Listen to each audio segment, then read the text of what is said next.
Okay, so James's show right now is Westworld, right? Is that right? Yeah. Okay. I think he's the first Westworld one. And he's our head of product at IdeaScale, also a great skier, I might add. Right? Yeah. Okay. Pretty good. Yeah, not bad. Yeah. There we go. Perfect. So I'll let you get right into it. All right. I'm just going to do this because I don't know how to use that.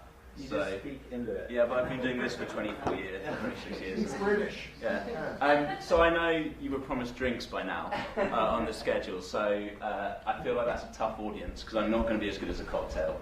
But what I wanted to talk to you today is about what we think innovation management is going to be going forward, and how we think it's going to change, and how we conceptually look at the jobs to be done, to use a very product manager phrase, in our industry. So that's what is innovation management in 2017. And this is a bit of a homage to Rob and also to a member of our team who asked, when I was like, so what should I talk about? He said, just don't be boring. So I thought I was throwing a few pop references and things like that. So basically, what we're trying to do here and what we're pitching you and what I think most of you, if you're here, have bought into, is the fact that innovation is repeatable, right? That you don't need to have Steve Jobs sitting in your innovation department to be an innovative company. That you can put in processes, you can do things that will allow you to be innovative, assuming you have some level of intelligence in your teams, which I assume you all think you do if you hired them. And so that's what I'm going to talk about today. But there's three things which I wanted to talk about, which came up as we went through that I think are really important. Aren't quite really the core of my presentation, but I think are things that everyone should always think about when they're doing this sort of thing. The first one, it's all going to fall now. The first one I wanted to talk about was how you take that initial energy a lot of you have had and turn it into systematic innovation. And I think I've talked to you a few about this during the sessions, and one of the things I think is really important for everyone to bear in mind is if you're in that situation where you've had that first big peak of excitement and you've run this one campaign, and then 3 months later you're kind of like, well, now I've got tens of ideas and no one's submitting any more because I haven't done anything, and we're still asking the same question. One of the key things I think there is, how do you make this repeatable? Well, it's you go out and find other problems. You use the business structure which has existed forever, which is a VP or a director has a problem and they need ways to solve it. And the way you think of yourself is you're similar to their market research. You're similar to their own team. You're a resource they can email to try and solve this problem for them. And I think a great position for an innovation department and a crowdsourcing department is if you're sitting there, a VP has a problem, and as well as going to his team, he shoots you a quick email, and it's like, I have 6 weeks to come up with a solution. Can you solve this faster and cheaper for me? And then you'll start to get repeatable campaigns. You'll start to have shorter, sharp ones. And because there's a VP behind it, everyone's going to engage. The other ones which were in my presentation before and have come up again today as well are two really important things when you're going about innovation. You're trying to structure this and make it repeatable for your organization. I think the first is being cognizant of what the timeframes are for your innovation. And this is a great diagram, I guess you would call it, from, I always forget, from the Harvard Business Review, which shows the horizons for innovation. And they argue that 70% of your resources will go into innovations which are iterative, which are small things next to your existing business process. And these are often the easiest ones to start with when you're crowdsourcing. Everyone can tell you're wasting paper, or you're asking them to use too many passwords, or things like that. The next one is this 20% of, they're not exactly completely iterative, but they're kind of within your wheelhouse, right? They're that next their next product line. They're the iPhone 6 to the iPhone 7, right? And that last 10%, what that is that's your really big bets. That's coming in and saying, hey, I run Amazon. We now have some experience in cloud services. Let's build AWS, right? And so, which is, for those of you who aren't so ensconced in the tech industry, Amazon went out and they now run the cloud services for thousands, or probably millions by this point, of companies worldwide, and it's about a $7 billion a year revenue stream for them now. So I think when you're going about your innovation programs and building your innovation portfolio, it's important to think, what horizon are we solving for today? and are we remembering to solve for all the horizons? And the other one, it really speaks to what Cisco were talking about, is the importance of people. Right? I really, truly believe your raw material here is not the ideas, it's the people. Right? These ideas don't just come out of nowhere and appear in your inbox or in your IdeaScale community. They come from the people. And LinkedIn have done really great work on this around purpose-driven employment and how that can affect your business outcomes. The top one, less than all 50%, the 85%, 42%. If you are an organization where the majority of your employees told LinkedIn that they were purpose-driven, you had in this survey an 85% chance of being a growth company. If you didn't have that weight of people being purpose-driven, only 42% of those companies were growth-driven. Like, we all kind of know this. If someone's checking in, doing the work you force them to do and checking out, you're not going to perform well as a company where everyone thinks they can impact the process, they can come up with innovative ideas, and they can really make good for your company and get rewarded for that. So I think it's always important. We, because we're a software company, spend a lot in the details of the ideas and how we manage them with you. But I think it's always very important to remember that really your raw material here is the people, and the ideas are just what they give you. So then we'll sort of get back. Those were my side notes, because those are 2 or 3 things I think we should always be talking about in this space.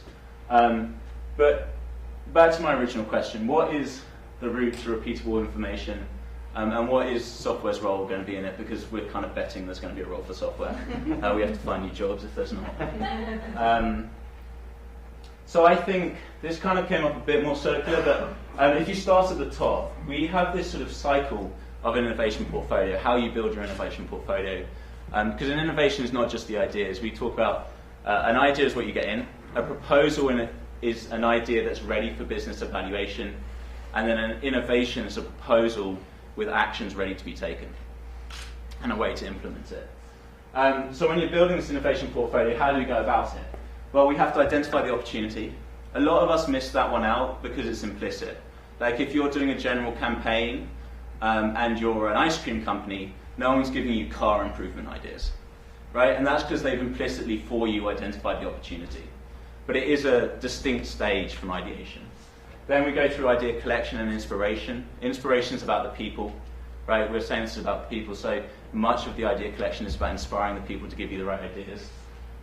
We go through proposal generation, which is taking those ideas and making them something worthy of business consideration or organizational consideration. We've then got implementation, well, that's when it becomes an innovation, when it's actually implemented.